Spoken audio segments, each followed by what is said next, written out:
Hello សួស្តីអ្នកទាំងអស់គ្នា Welcome back មក Trip with Nopia អ្នកទាំងអស់គ្នាថ្ងៃសៅរ៍យើងដើរអត់បានមែនមេឃភ្លៀងរហូតមែនដើរអត់បានមែនយើងនាំគ្នាមកដើរថ្ងៃអាទិត្យអ្នកទាំងអស់គ្នាសម្រាប់លើកនេះអត់ trip ទៅខេត្តណាឆ្ងាយទេនៅគ្នានៅក្នុងពេញរបស់យើងឯអ្នកទាំងអស់គ្នានៅមុខវាំងយើងហ្នឹងគេបើកផ្លូវថ្មើរជើងមួយដែលយើងហៅថា Walk Street ហ្នឹងអ្នកទាំងអស់គ្នាគេបើកសៅរ៍អាទិត្យអញ្ចឹងអាចមកដើរលេងទាំងអស់គ្នាបានចាំមើលនៅក្នុងនេះខ្ញុំនឹងបង្ហាញជូនត្រួសនៅផ្លូវ Walk Street របស់យើងណា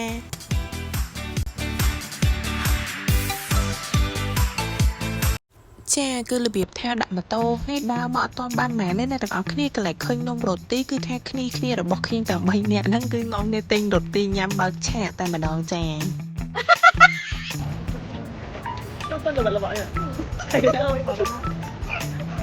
ចាគឺរបៀបថាខ្លាចធាត់អ្នកទាំងអស់គ្នាប៉ុន្តែរឿងញ៉ាំមួយគឺថាក្តីសុខរបស់នោភាហ្មងនិយាយទៅរឿងញ៉ាំមួយហ្នឹងតែខ្លាចធាត់តែអ្នកទាំងអស់គ្នាតែញ៉ាំមើលមាត់តែអ្នកគ្នាអូជាតិសាហាវនិយាយទៅអ្នកទាំងអស់គ្នាអត់ដឹងមកចេតាំងពីបើកផ្លូវថ្មើរអញ្ចឹងនឹងមកដែរអត់មនុស្សអ្នកទាំងអស់គ្នាពីមួយអាទិត្យទៅមួយអាទិត្យគឺមានមនុស្សច្រើនមែនតែខ្ញុំមកដើរបាន2 3ដងហើយអ្នកទាំងអស់គ្នា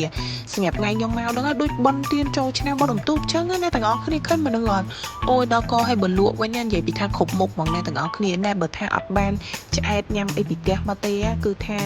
នាងខ្ញុំនេះគឺមានការលក្ខណៈថាឃ្លានគ្រប់មុខចង់ញ៉ាំគ្រប់មុខហ្មងអ្នកទាំងអស់គ្នា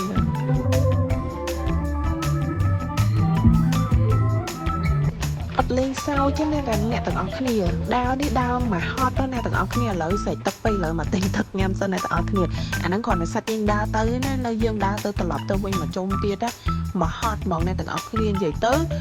ខ្ញុំថ្ងៃខ្ញុំទៅនេះអត់ក្តៅទេអ្នកទាំងអស់គ្នាគ្រាន់តែថាមនុស្សច្រើនពេកទៅវាទៅជាអត់សូវមានខ្យល់ប៉ុន្តែក៏វាសុបាយអ្នកទាំងគ្នាយើងបានដើរមើលគេមើលឯងអញ្ចឹងណាអ្នកទាំងអស់គ្នាហើយបើសិនជាអ្នកដែលគាត់ចូលចិត្តណាចង់ញ៉ាំអីចឹងអាចមកកន្លែងនេះបានអូនមានគ្រប់មុខហ្មងហើយច្រើនស្តង់ខ្លាំងមែនតើគឺមានជាកម្មវិធីមានលេងល្បែងកំសាន្តមានអីចឹងតែប្រហែលជាមានដោយថ្ងៃម្ដងខ្ញុំមិនច្បាស់ដែរអញ្ចឹងថ្ងៃខ្ញុំទៅមានគេលេងគេមានល្បែងត្រុតហើយគេមាន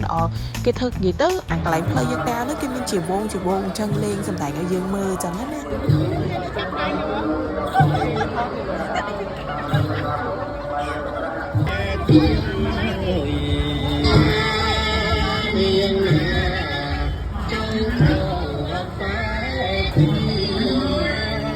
របៀបថាអត់និយាយលេងអ្នកទាំងគ្នាដើរមកចុកជើងឥឡូវមកដល់មុខវាំងវិញនេះអង្គុយបាត់ហត់តិចសិនទៅចែកគ្នាអីតិចសិនអីទៅបានយើងទៅផ្ទះវិញអញ្ចឹងអ្នកទាំងអស់គ្នានិយាយទៅសរុបនៃការដើរថ្មើរជើងចុងសប្តាហ៍របស់នោភាសម្រាប់វីដេអូហ្នឹងគឺតែប៉ុណ្្នឹងដែរទេនិយាយទៅវារឿងនេះតិចឃើញពួកខ្ញុំរៀងសើចហ្នឹងអត់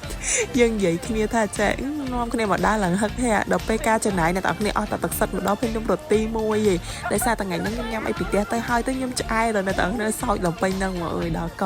ចឹងអរគុណច្រើនសម្រាប់ទស្សនាកុំភ្លេច like page share ហើយ subscribe YouTube ផងណា